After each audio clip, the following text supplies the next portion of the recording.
Welcome to the Financial Freedom Podcast, where we interview remarkable people and share strategies for mastering money and living a meaningful life. With your host, Grant Sabatier, creator of Millennial Money and author of Financial Freedom, a proven path to all the money you will ever need. Hey everyone, welcome to the Financial Freedom Podcast. I'm really excited. I have a very special guest, and I can't wait for this conversation. I have Travis Shakespeare, who is an award-winning film director and television director, and is directing a movie about the financial independence movement, a documentary called Playing with Fire that's going to be released in early 2019. I've had the pleasure to get to know Travis over the past year, and I'm really excited to have you on the podcast. Thank you very much. I'm really happy to be talking to you. So let's dive right in. Let's talk about financial freedom. We were talking a little bit about this before the show started. What does it mean to be financially free?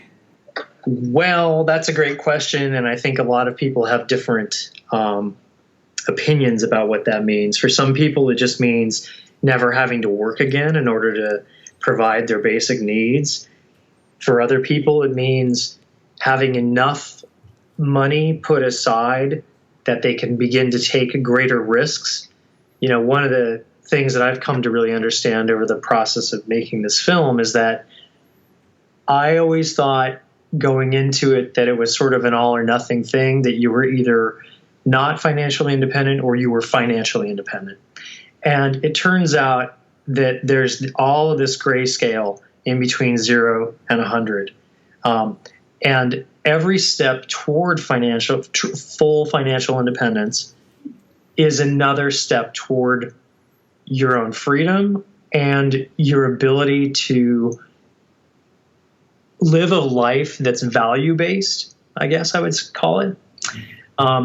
Like I do workshops with the young people that work with me at the BBC, and they all get very intimidated when I explain to them what, the fire is, because they're sitting here with student loan debt, thinking, how in God's name am I going to save $1 million? This is crazy. It seems completely out of reach, when you're 23 and you're out of college.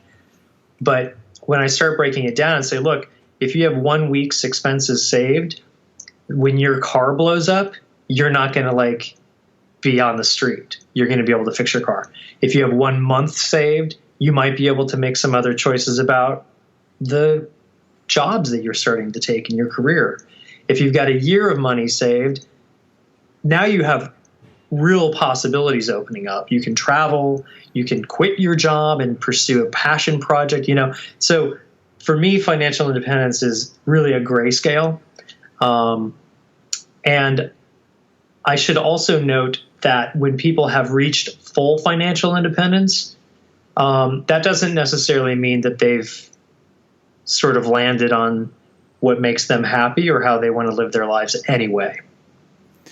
Yeah, I couldn't agree with you more. One of the reasons I called the book Financial Freedom is because I agree with you. There really are those levels. And for me personally, it was, with each $5,000 or something that I saved, I felt like I had more control, more options.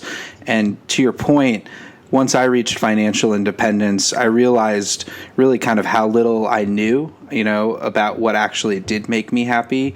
And I feel both thankful for the time to figure it out. But, man, it's not easy on the other side of FI also. How long have you been FI now? I've been FI for a little over 2.5 years. But I've been, quote unquote, free for 10 months. So I severed my business partnership and left the corporate world about 10 months ago. Are you finding your footing now, or how is that going? Yeah, the first 6 months were really rough. So I went through a really intense corporate detox process, I call it, where I didn't realize I was stressed out. I was stressed to the max.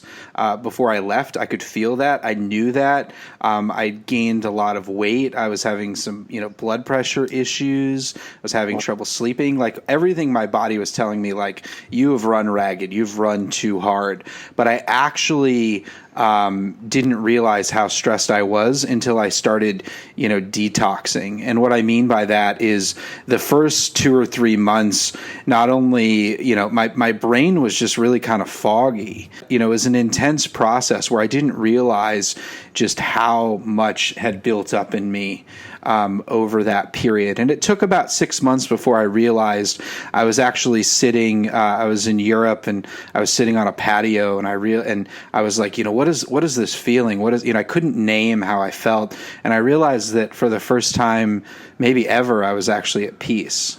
And it was like, I was kind of one with the world. I really had nowhere to be but that place that I was. And that was something, it was like, whoa, I felt like I'd arrived at a very distinct point.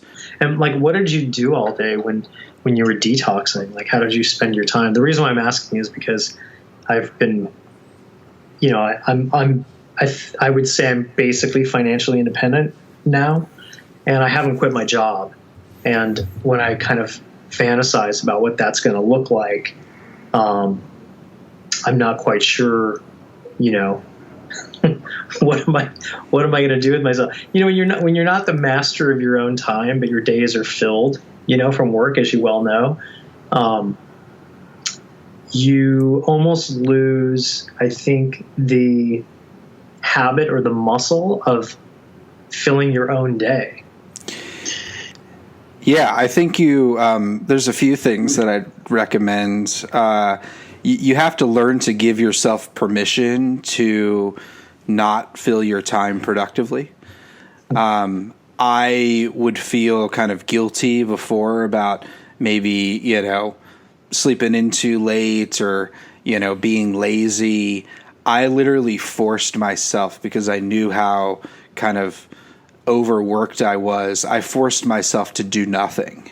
And what I mean by that is I would wake up and literally say, I'm not going to check email today at all.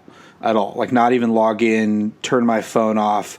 I'm going to walk my dog. I'm going to watch a movie. I'm going to go get some lunch. I had a weird habit where because I lived in downtown Chicago, when I was going through this detox, literally, 6 blocks from where my office had been.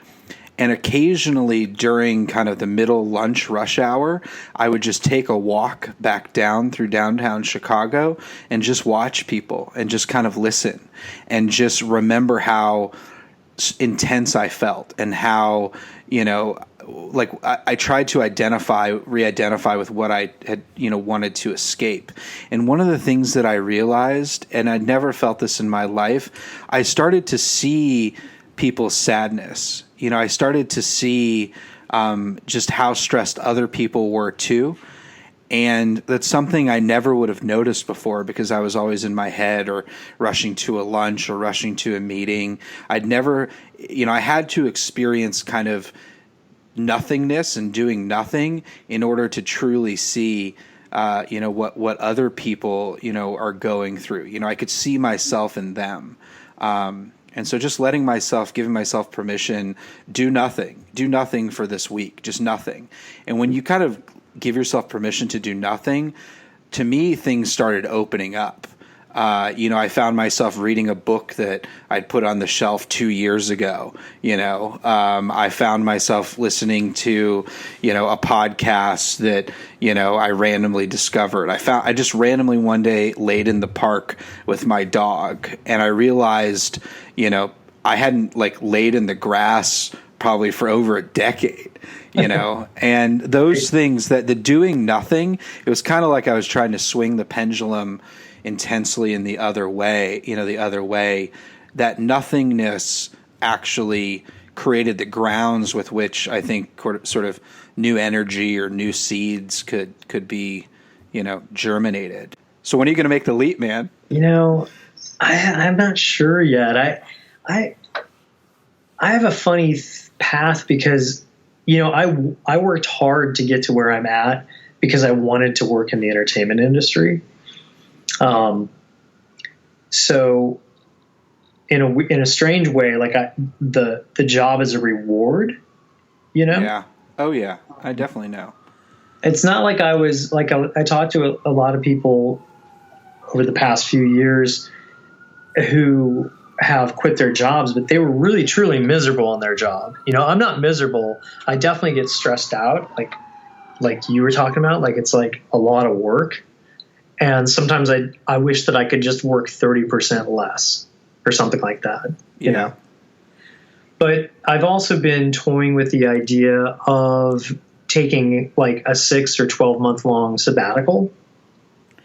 I'm not sure I'll ever want to stop creating media, because it's been such a huge part of my identity. And I'm curious about your identity shift too, because I've thought a lot about that, the abandonment of one's identity, that must go along with, cashing out.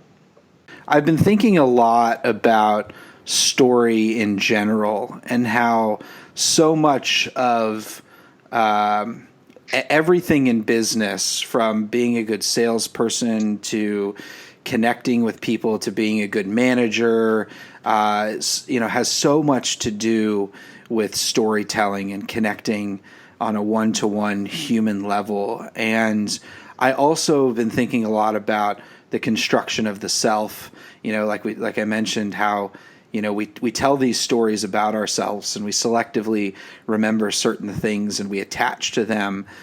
But at some point, I think in our culture, growth is sort of looked down upon in a way. It's like we're taught to, conform to a certain story. And then, I think a lot of people get uncomfortable that they're changing when in fact, that's what it means to be human. Can you talk a little bit about, just as a storyteller, how you think about storytelling and what you've learned about it throughout your career? Wow, that's a big question. Well, I'll start by saying that, that little iPhone tag that says sent from my iPhone. When I first got my iPhone, I changed that to a tag that says the world runs on stories. And what I mean by that is very much what you just said. We have a unique capacity as human beings to create based on the stories that we tell ourselves. So you can tell yourself the story of how everybody hates you because you have brown eyes and only blue-eyed people have great things happen to them in life or whatever. And that can become your reality, right? But as you said, you get attached to that. But we also have the capacity to tell ourselves the story of putting a man on the moon and looking at the Earth from a completely different perspective, and then actually making rockets and launching people up there. So the stories that we tell ourselves have a very real, material apparition in the world. I don't know why it's easier for human beings to just go along with the story that they've been told. I think that part of that has to do with the fact that it's a little difficult. Like you're talking about living a mission-driven existence. It's a little difficult to really sit down and craft a story for yourself and then execute it. There are laws that work against us, I think, in nature, that want us to just keep going into the same old Groundhog Day recurrence of our lives. And typically it takes some kind of serious event or a shock in your life to disrupt that pattern. So like you're talking about, you suddenly started feeling health problems and your mortality came up, and that was like your cue, when I got on the path to financial independence, it was because my father had been diagnosed with ALS and he died. And I realized that I didn't have, Daddy was gone and there was nobody but me to like come rescue me in the event of an emergency. Somehow psychologically, the idea that my dad would always be there, I had carried in the back of my mind until he died, you know? So when those events, those kind of shocking events happen, we typically, for some reason, become more open to shifting the narrative. And that's when real change takes place, generally speaking. I guess there's also, you know, the fear of the unknown that prevents us from making those leaps of faith.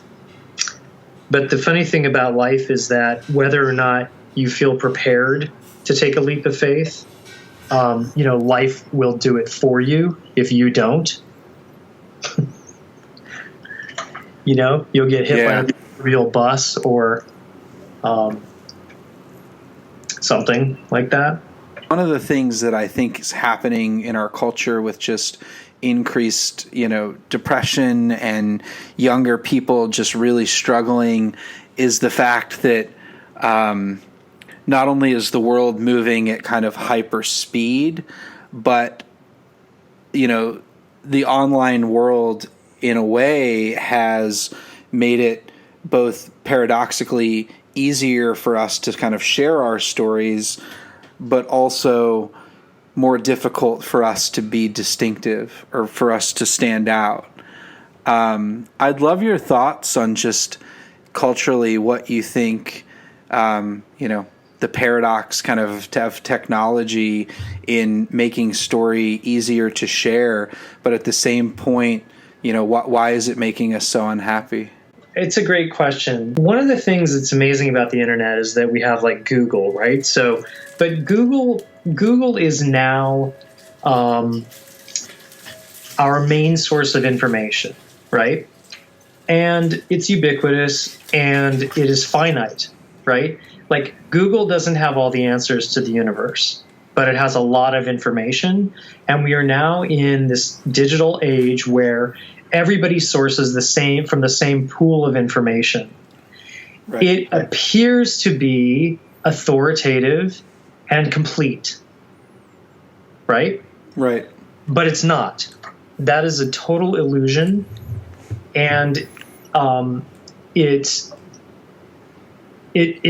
confuses the issue. It confuses information with knowledge, right?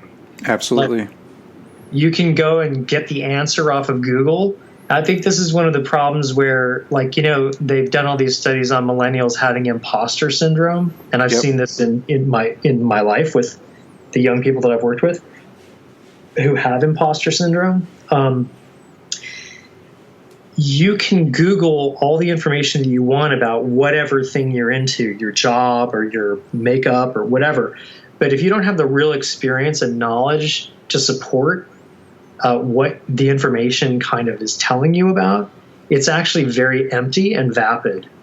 And so I think that fundamentally, as human beings, we understand that on an instinctive level. You know, like we know that we want to have connections. Like, look at the rise of podcasts, right? Like, everybody loves podcasts.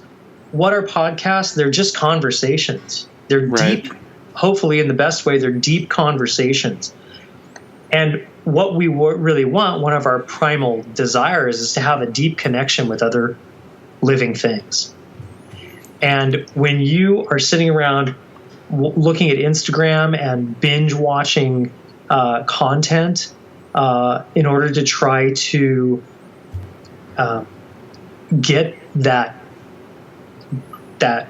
deep feeling of communion, what you're really doing is forsaking a life of true experience for a pornographic substitute. And you talk to younger people today, and you know, Google is truth.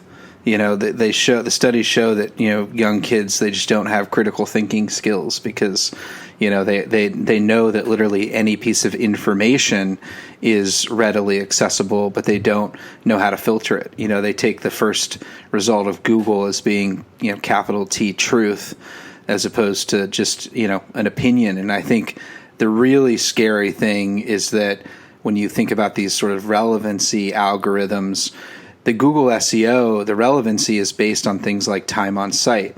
And so keeping people sucked in and watching a video or, playing with a calculator, that's viewed as kind of one of the markers of, capital Q quality, when in and of itself, viewers are simply being manipulated to stay on the website longer. And then that in and of itself becomes some marker of, truth.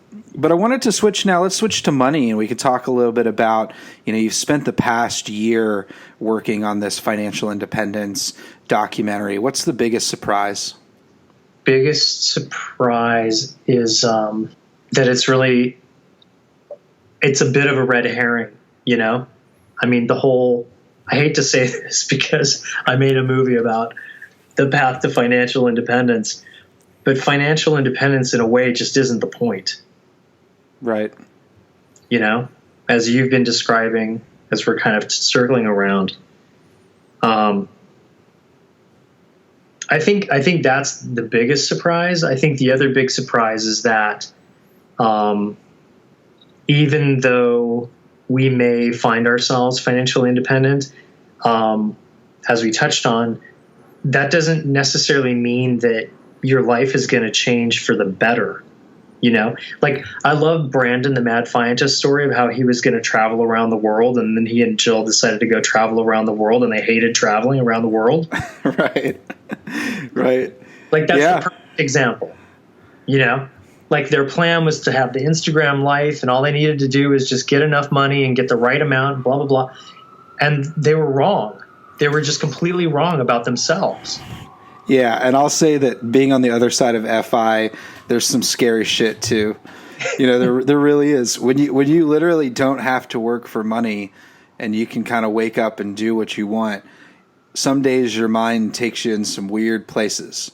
It's not all skies and rainbows. I think we're meant to work, and in some cases we like routines and we like conformity. And that's the whole paradox of the thing. And I think you're right. I think people view it as kind of this save all, having unlimited time, being able to be whoever you want to be. But what happens when, you get through that door and, who you thought you were or wanted to be, you're not that person.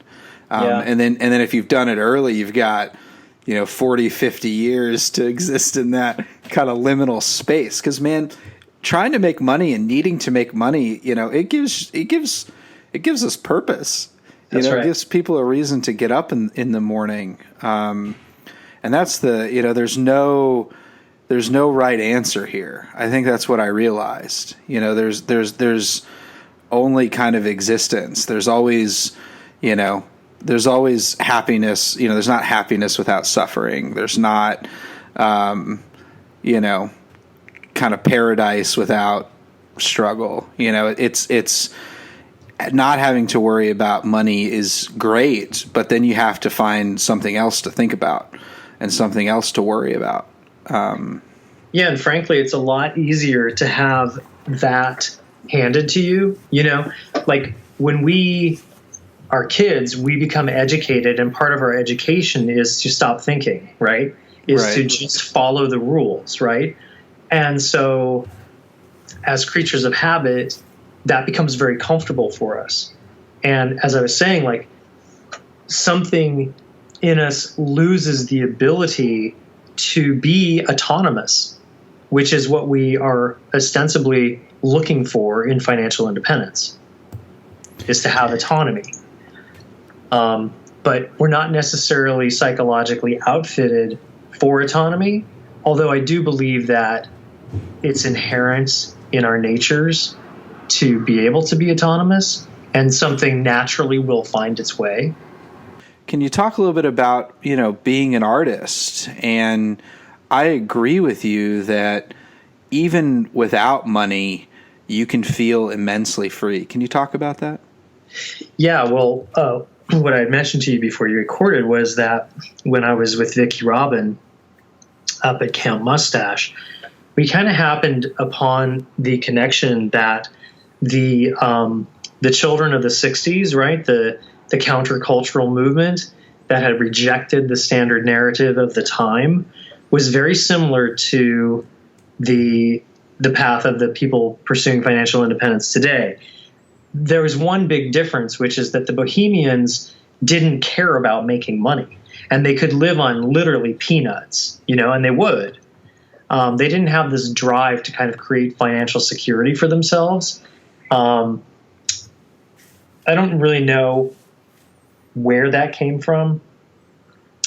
It's probably something to do with a combination of the internet and a lot of the financial insecurity that we find ourselves in today due to the way that the economy has shifted. But the thing about the Bohemians was that they lived an artistic life, and I lived an artistic life for most of my life. I've been an executive for the past 5 years. It was not really a path that I sought out. I never really wanted to work for the man and work in a corporation. I just kind of ended up here. But being an artist requires sacrifice, and usually the path of artists is that they don't take real jobs. They get by on very little. They are always working to control their time and create as much time and space as they possibly can for themselves to pursue their calling.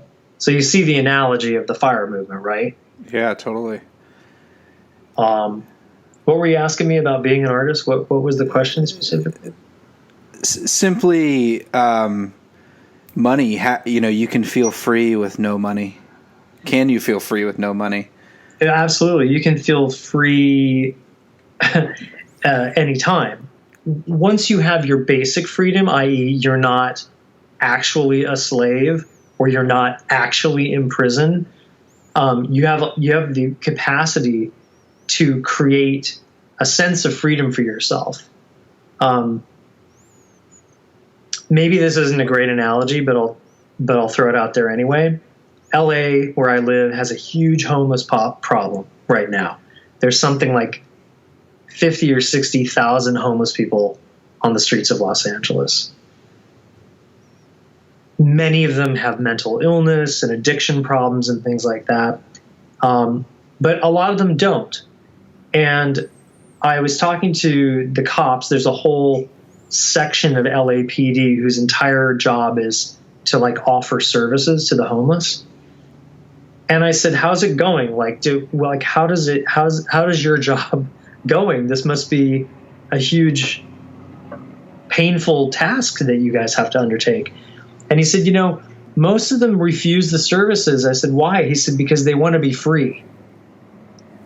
They don't want to go to a shelter where they have to live by curfews and follow rules and things like that."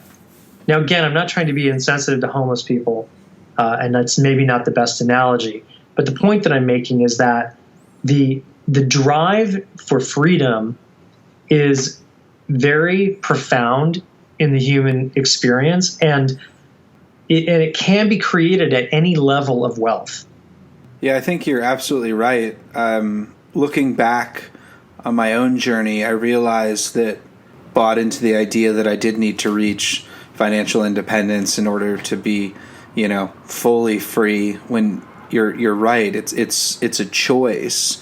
I think the big ruse in our society that the FIRE community specifically has sort of uncovered systematically is that if you leverage your own life, like Vicky's has talked about, if you leverage your own life energy, if you enslave that to things, then, and you don't do it consciously, then you're kind of screwed, right?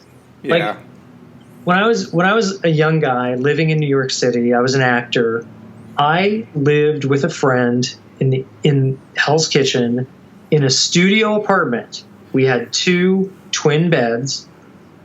he had bought the apartment like as a low income person years prior, and so we only had to pay the building fee, the HOA, and I think that it was $375 a month. So now this was in like the 90s. So I was paying like $175 a month for rent, and it was not a glamorous situation, you know? Like, I was living like with my friend, like we were literally like almost sleeping in the same bed. We were like, this room was so small, you know? Yeah. There was like this tiny little shower. It was not a great setup, but I loved it because it afforded me great freedom. And every penny that I earned and every hour of my day was spent going to the theater, studying dramaturgy, studying acting in plays, not getting paid, being an artist, you know? And I look back now on that feeling of freedom and passion and just being able to do all that. And financial independence would presumably give me all that in total comfort. But you know what, Grant? Maybe comfort's overrated, like you said. I think comfort's overrated, and I think our perception of time shifts rapidly as we get older. You know, it sounds like time when you were, in your 20s maybe, and it was just, time is so expansive. You know, I feel a real, you know, I'm in my 30s, 33 now, but I feel a marked acceleration and kind of compression of time. Honestly, like in my experience, I think that that's a function of growing up in a weird way. Like, you're pretty wise and you seem to have like seen a lot in your life to have already gotten to where you're at, you know?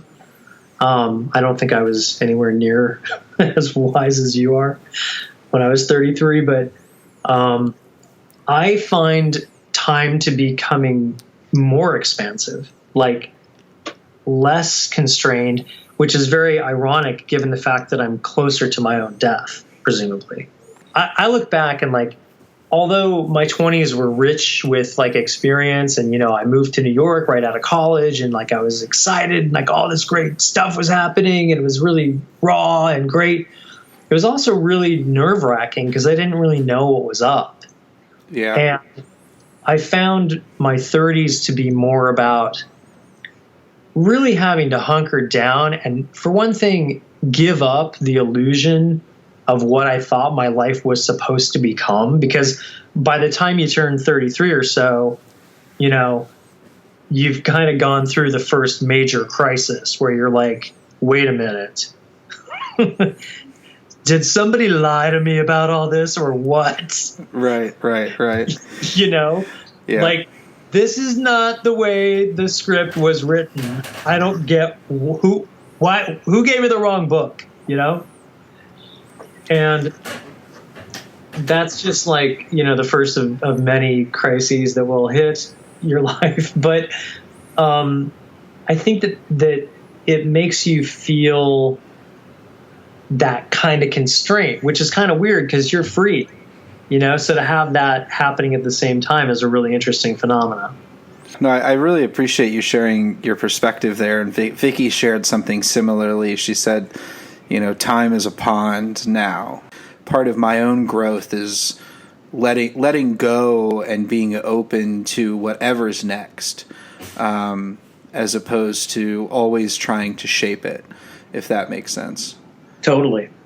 And that's its own level of, you know, that's one of the motivations of moving to New York, because it was like, I'm going to throw myself in here and I'm going to write this book and I'm going to throw it out into the world and I'm going to just see what opens. I love to create. I just love creating. I love the generative process of it. And that in and of itself, I wish more people would create, because you learn things not only about yourself, but it does open spaces in really weird ways. And I think we're not often taught to create. You know, we consume so much more. Well, we're taught to consume. That's what we're taught. And You're absolutely right. The generative process, creative process, these things are very joyful and meaningful and fulfilling. And I think people make a big mistake when, one of the stories that our society likes to tell is that creativity is only around art, right? Right. But creating a garden, creating a family, creating a business, creating design, creating a lighting look inside your home, all of these things can be creative processes.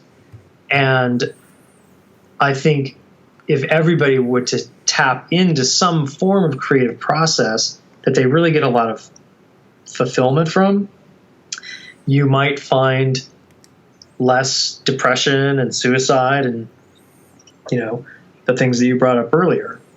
Can you talk about, of all the things that you've created, what's been the most sort of surprising about the process for you?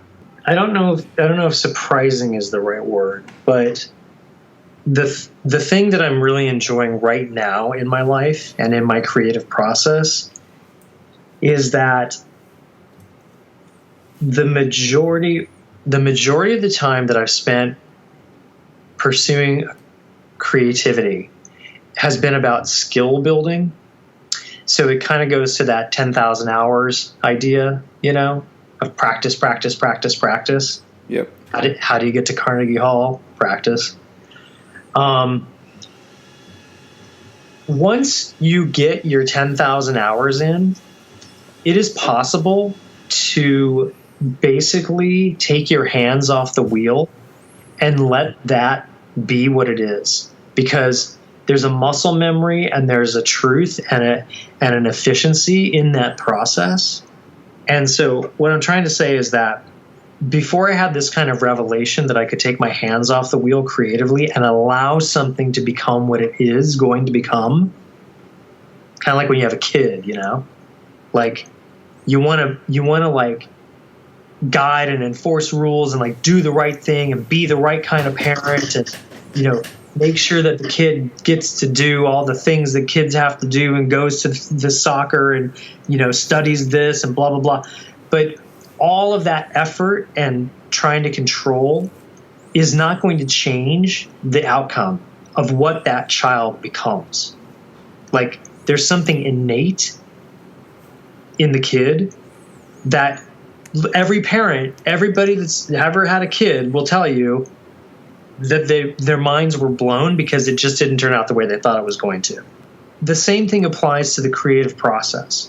Once you have your skills honed, then real freedom can begin. And the freedom for me, and this is the surprise, is that I can literally stand out of the way and let the thing become what it wants to become on its own. Does that make sense? Totally makes sense. Absolutely. There's probably only one thing I've done for 10,000 hours. I've played guitar since I was 5. Okay. And it's the same thing where when you're writing music or you're playing, it's so natural. It's so innate that all the walls drop. It's like it's just flow. It's just fluid. It's literally a rhythm. I understand what you mean. It's like you're not in your way. Yeah. What would you advise? Most of the listeners to this are just going to be starting their financial independence journey or just hearing about it.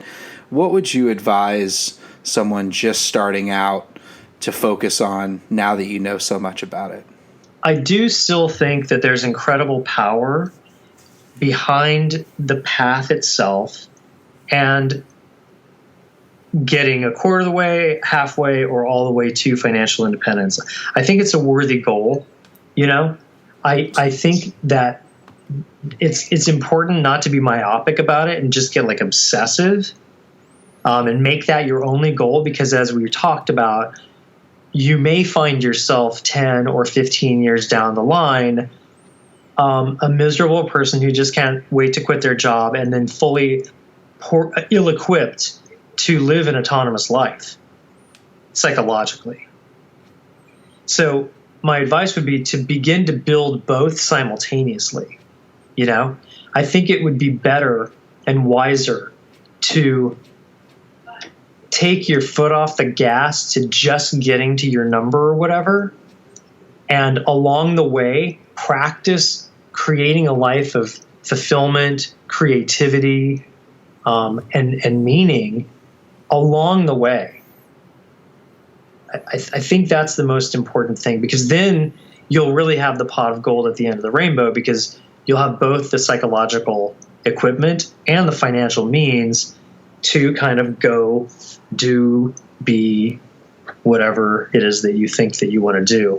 But I really do tend to think that, and maybe this is why my FIRE journey hasn't worked out exactly as I had planned, because I kind of unwittingly was doing both anyway, because having creative freedom, being able to express myself creatively, working in film and television, these were passions of mine that I had anyway. And I also happened to become successful around the same time that I found FIRE, which then accelerated my path to financial independence. So I don't know how I would be able to unravel one from the other at this point. Yeah, I think that's probably one of the biggest mistakes that I made. I think that I waited to cultivate a lot of that because I thought it would be on the other side of FI or the other side of the rainbow.